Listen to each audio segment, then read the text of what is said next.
வணக்கம் நண்பர்களே, இன்றைக்கி நம்ம இந்த வீடியோவில் பார்க்க போகிறது 7th ஸ்டாண்டர்ட் டேர்ம் 1 இயல் 3 விரிவானத்தில் இருக்கக்கூடிய கொஷின்ஸ் தான் நம்ம பார்க்க போகிறோம். அது கூட நம்ம இலக்கணமும் நம்ம பார்க்க போகிறோம். ஆல்ரெடி நம்ம வந்து 7th ஸ்டாண்டர்டில் இயல் 1 இயல் 2 வந்து நம்ம கொடுத்துருக்கோம். வீடியோ பார்க்காதவங்க நம்ம சேனலில் இருக்குது, கண்டிப்பாக பாருங்கள். டிஎன்பிசி டிஎன் டெட்டுக்கு ப்ரிப்பேர் பண்ணிகிட்டு இருக்கவங்களுக்கு ரொம்பவே பயனுள்ள வீடியோவாக இருக்கும். நம்ம புக்கிலேருந்து வரி வரியாக நம்ம வந்து கொஷின்ஸ் வந்து நம்மளே ப்ரிப்பேர் பண்ணி எடுத்துகிட்டு வந்திருக்கோம். ஸோ ஒவ்வொன்றும் வந்து பார்த்து நம்ம எடுத்துகிட்டு வந்திருக்கோம்.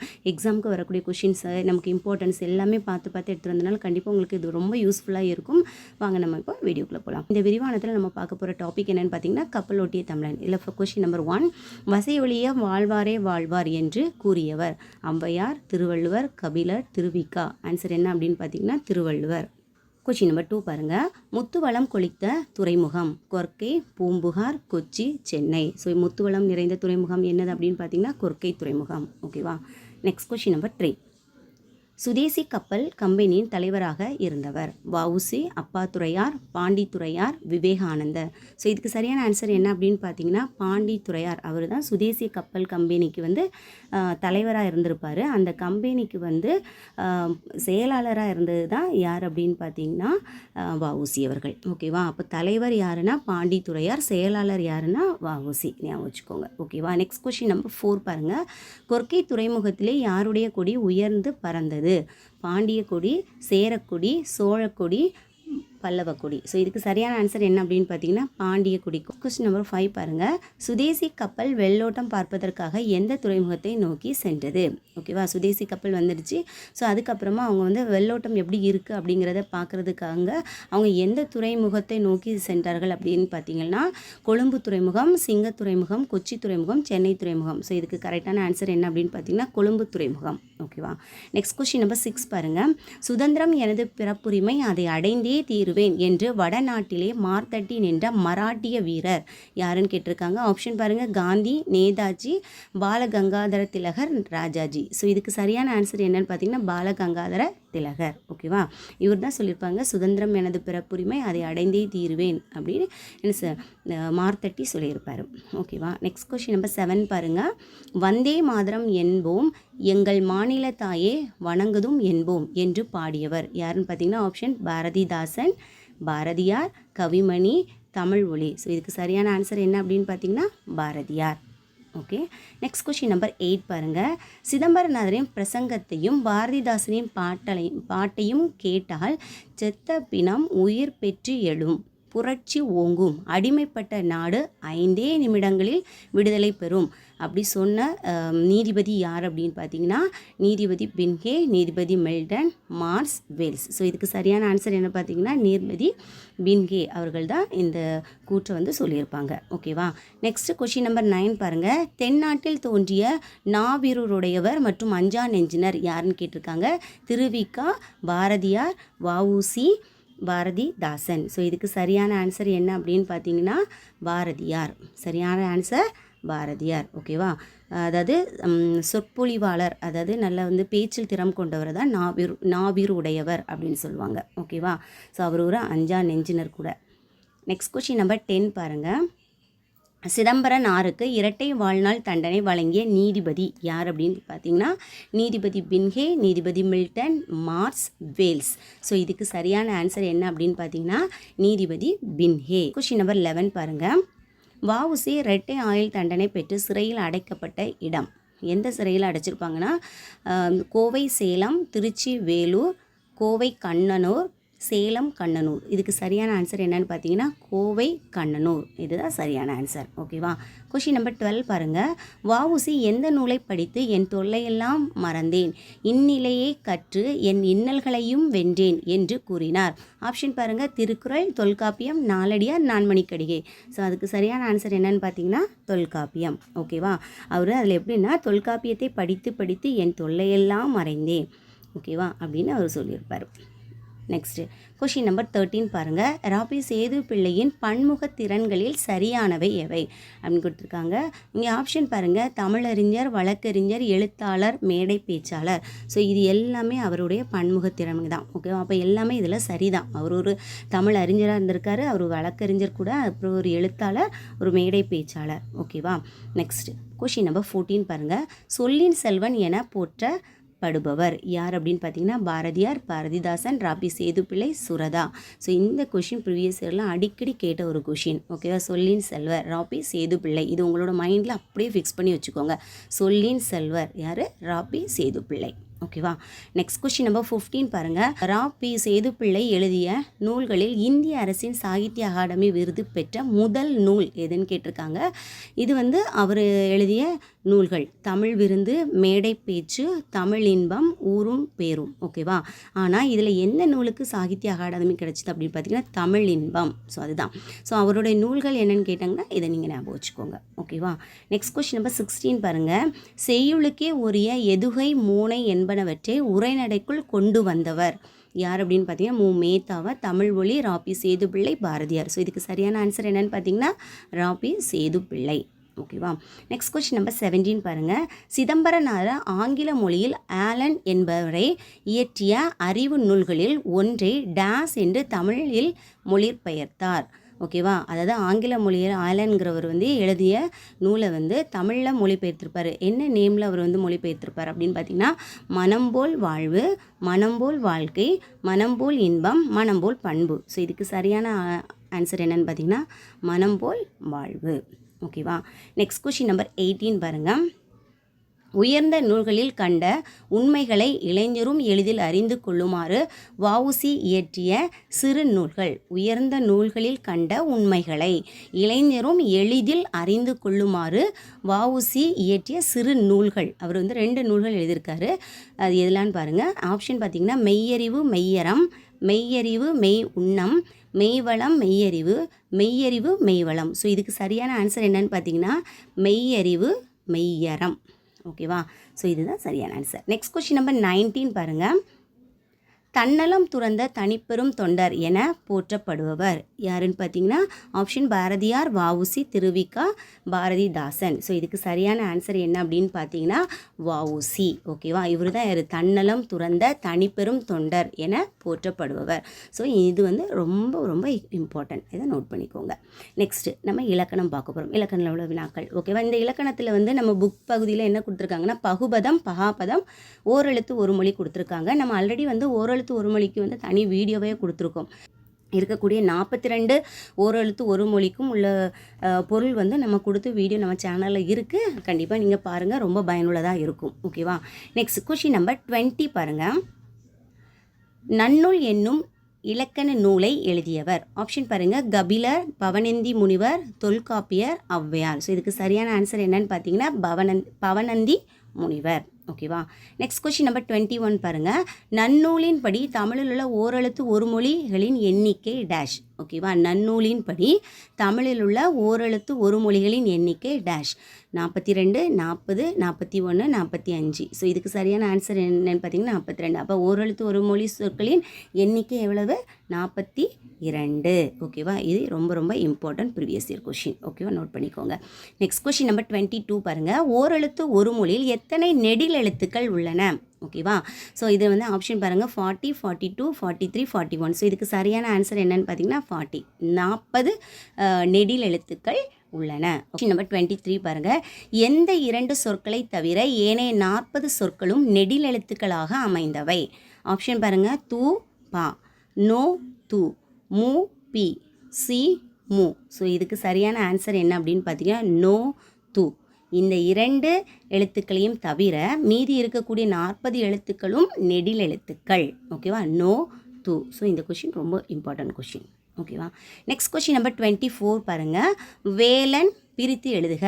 வேலன் அந்த வேர்டை எப்படி நம்ம பிரித்து எழுதலாம்? வேல் ப்ளஸ் அன், வேல் ப்ளஸ் ஆன், வேலை ப்ளஸ் அன், வேன் ப்ளஸ் அன். ஸோ இதுக்கு சரியான ஆன்சர் என்னன்னு பார்த்தீங்கன்னா வேல் ப்ளஸ் அன். ஸோ இதுதான் சரியான ஆன்சர். நெக்ஸ்ட் கொஸ்டின் நம்பர் 25 பாருங்கள். அரசனை குறிக்கும் ஓரெழுத்து ஒரு மொழி எது? கா, கோ, ஆ, பூ. இதுக்கு சரியான ஆன்சர் என்ன அப்படின்னு பார்த்தீங்கன்னா கோ. கோனா அரசன். கோனா அரசன். அப்போ அரசனை குறிக்கும் ஓரெழுத்து ஒரு மொழி என்னது? கோ. அப்போ மீதி இருக்கிறது என்ன அப்படின்னு பார்த்தீங்கன்னா கா வந்து காடு அல்லது சோலைன்னு சொல்லுவாங்க. காடு, சோலை. ஓகேவா? ஆங்கிறது வந்து பசு. ஆனா பசு. பூனா மலர். பூனா என்னது? மலர். Next question number 26. பகுபதமாக அமையும் பெயர்ச்சொல் டேஸ் எனப்படும். பகுபதமாக அமையும் பெயர்ச்சொல் டேஸ் எனப்படும். பெயர் பகுபதம், வினை பகுபதம், இடை பகுபதம், உரி பகுபதம். ஸோ இதுக்கு சரியான ஆன்சர் என்ன அப்படின்னு பார்த்தீங்கன்னா பெயர் பகுபதம். ஸோ இதுதான் அதுக்கு சரியான ஆன்சர். ஓகேவா. நெக்ஸ்ட் கொஸ்டின் நம்பர் 27 பாருங்கள். பெயர் பகுபதம் எத்தனை வகைப்படும்? 4, 5, 6, 7. ஸோ எத்தனை வகைப்படும்? 6 வகைப்படும். சரியான ஆன்சர் 6 வகைப்படும். நெக்ஸ்ட் கொஸ்டின் நம்பர் 28 பாருங்கள். பொன்னன் என்பது எவ்வகை பெயர் பகுபதத்தை சார்ந்தது? பொன்னன் என்பது எவ்வகை பெயர் பகுபதத்தை சார்ந்தது? காலப்பெயர் பகுபதம், பொருட்பெயர் பகுபதம், இடப்பெயர் பகுபதம், சினைப்பெயர் பகுபதம். ஸோ இதுக்கு சரியான ஆன்சர் என்ன பார்த்தீங்கன்னா பொருட்பெயர் பகுபதம். அது ஏன் இது வந்து பொருட்பெயர் பகுபதம் அப்படின்னு சொல்கிறாங்கன்னா அப்படின்னா நம்ம இப்போ பார்த்தோம்ல இந்த பெயர் பகுபதம் 6 வகைப்படுத்தலாம் அப்படின்னு சொன்னோம்ல, அது எதெல்லாம் அப்படின்னு பார்த்தீங்கன்னா பொருள், இடம், காலம், சினை, பண்பு, தொழில். ஓகேவா. ஸோ இந்த பொன்னன் அப்படிங்கிற வேர்டை வந்து நம்ம பிரிக்கும் போது இது எப்படி நம்ம பிரிப்போம் அப்படின்னு பார்த்தீங்கன்னா பொன் ப்ளஸ் அன். ஓகேவா.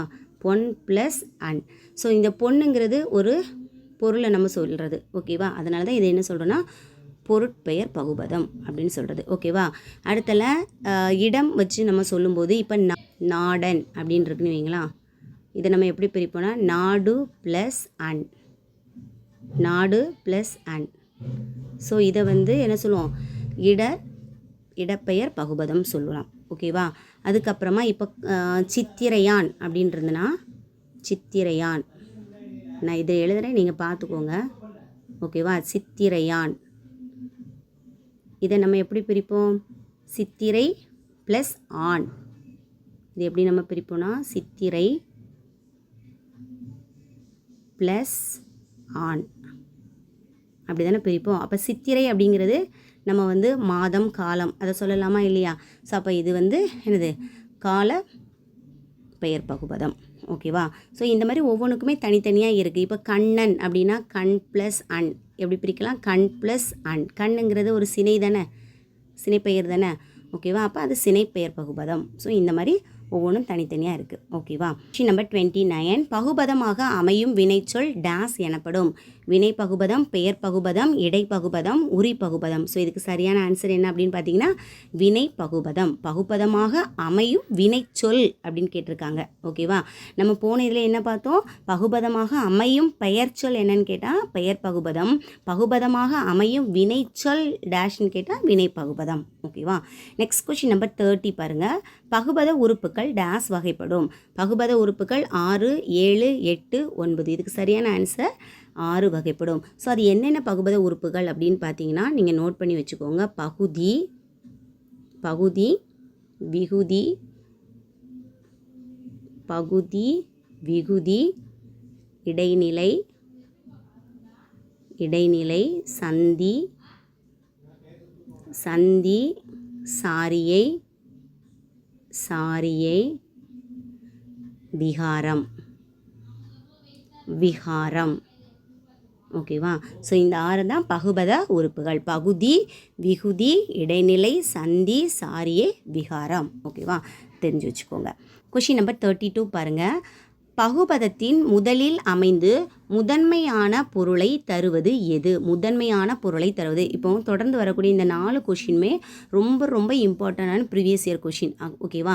பொதுவாக இலக்கணம் அப்படிங்கிறது வந்து நம்ம புரிஞ்சு படிச்சுக்கணும். மற்றதை கூட நம்ம வந்து ரீட் பண்ணும்போது நமக்கு வந்து ஓரளவுக்கு அண்டர்ஸ்டாண்ட் ஆயிடும். ஆனால் இலக்கணங்கிறது கொஞ்சம் புரிஞ்சு நம்ம படித்தா மட்டும்தான் நமக்கு வந்து ரொம்ப எளிமையாக இருக்கும். ஓகேவா. ஸோ இதில் இருக்கக்கூடிய கீவேர்டை ஞாபகம் வச்சு நீங்கள் வந்து கொஷின் ஆன்சரை வந்து ஞாபகம் வச்சுக்கோங்க. ஓகேவா. ஸோ இது வந்து ரொம்ப ரொம்ப இம்பார்ட்டன்ட் கொஷின். இனி வரக்கூடிய கொஷின்ஸ்லாம் நல்ல நோட் பண்ணி வச்சுக்கோங்க. ஓகேவா.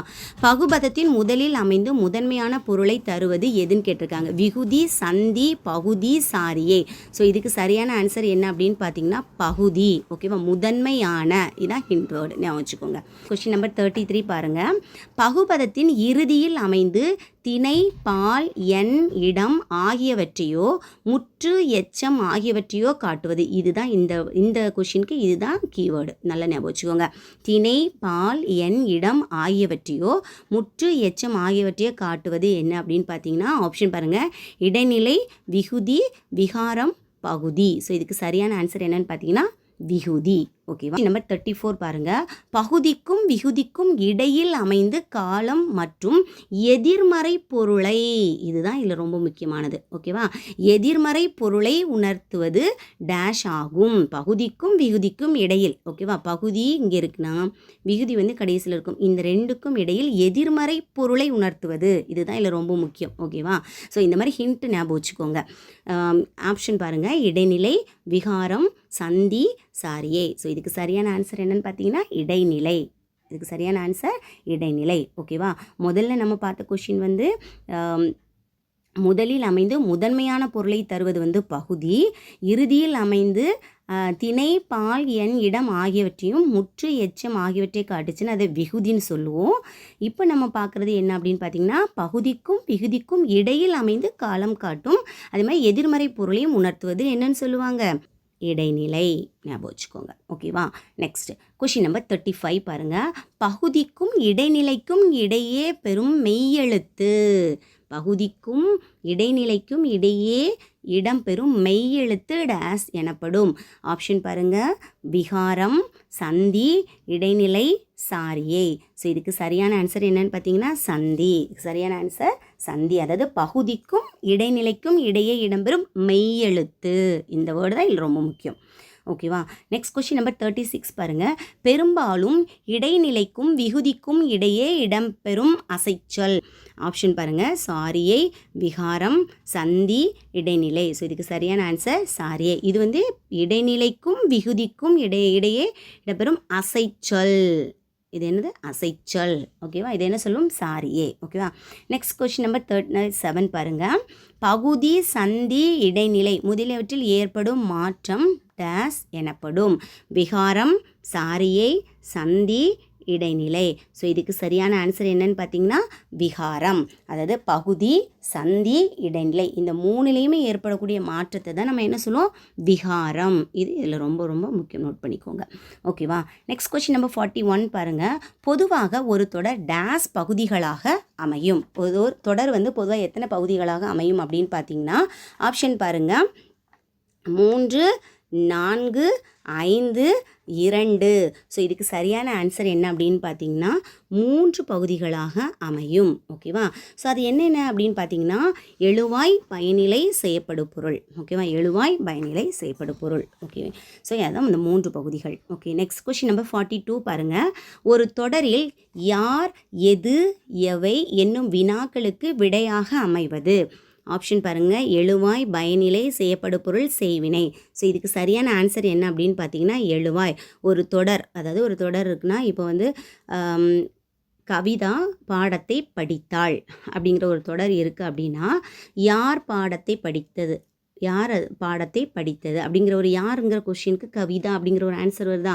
அப்போது அதுதான் நம்ம என்ன சொல்லுவோம் எழுவாய். யார், எது, எவை அந்த வினாக்களுக்கு விடையாக வந்துச்சுன்னா அதை தான் நம்ம என்ன சொல்லுவோம் எழுவாய்.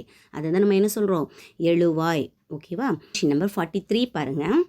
ஒரு தொடரை வினை, வினா, பெயர் ஆகியவற்றில் ஏதேனும் ஒன்றை கொண்டு முடித்து வைப்பது.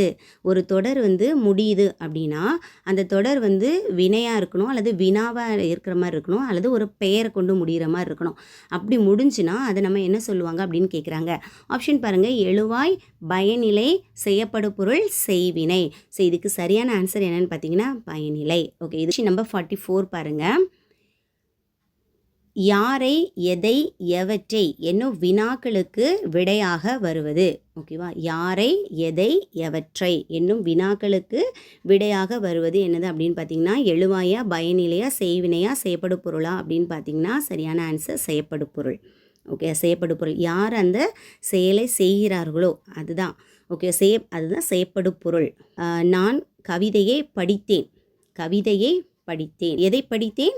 கவிதையை படித்தேன். எதை அப்படிங்கிற ஒரு கொஷினுக்கு அங்கே வந்து ஒரு ஆன்சர் கிடைக்குதா. ஸோ அதுதான் நம்ம என்ன சொல்லுது செய்யப்படு பொருள் அப்படின்னு சொல்கிறது. ஓகேவா.